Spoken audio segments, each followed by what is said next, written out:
military matters, what he said the other day about Hillary Clinton.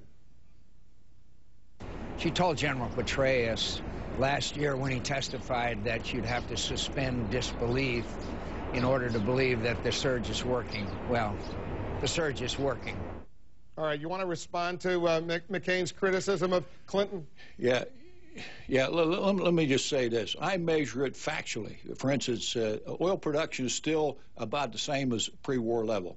Electricity production is below pre-war level. As a matter of fact, there's 7 or 8 hours of electricity in Baghdad, 50% unemployment. And here's the thing that's so frustrating. They haven't been able to convince the allies, the so-called coalition, the willing, to stay in Iraq. As a matter of fact, we've lost 37,000 troops, these allied troops, and so we've had to increase. Every time we turn around, we got to come up with more money. We got to convince the allies. We have to do more diplomacy, and I think Hillary Clinton can Congressman, in terms of the reduction in violence, General Petraeus, the U.S. military commander, and others say there has been, since the surge started almost a year ago, a reduction in violence. I'll play this excerpt of what General Petraeus said. Listen. We're in a good bit better place in terms of security and even in terms of political progress by the Iraqis than we were, say, a year ago. Iraq was on the brink of a civil war. Does he have a point?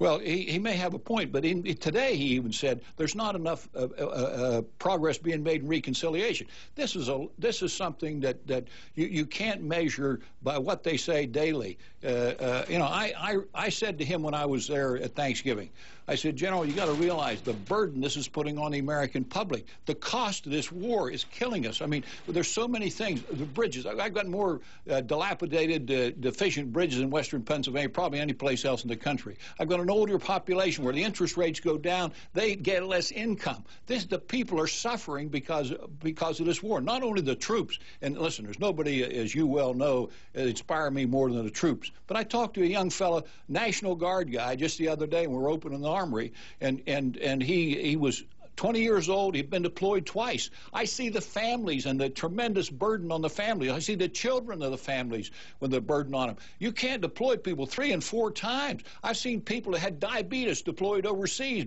and the doctors advised them not to do that. That's what the shape that's putting us into. So this war has to end, and I told General Petraeus, like I told General Casey, that country cannot stand this. It's crippling the American economy. One final question on, I guess it's sort of a related question.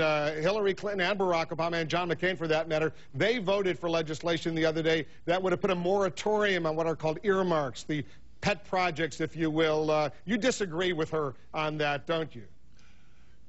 Hey, let me tell you something, Wilf. I disagree with everybody who's running for president. That's our job. The members of Congress, if they had earmarks when they're in Congress, they're going, one of them's going to be president, and they're going to have earmarks in their presidential budget. Every single one of them do. What we have is incidental compared to what the president has in the budget.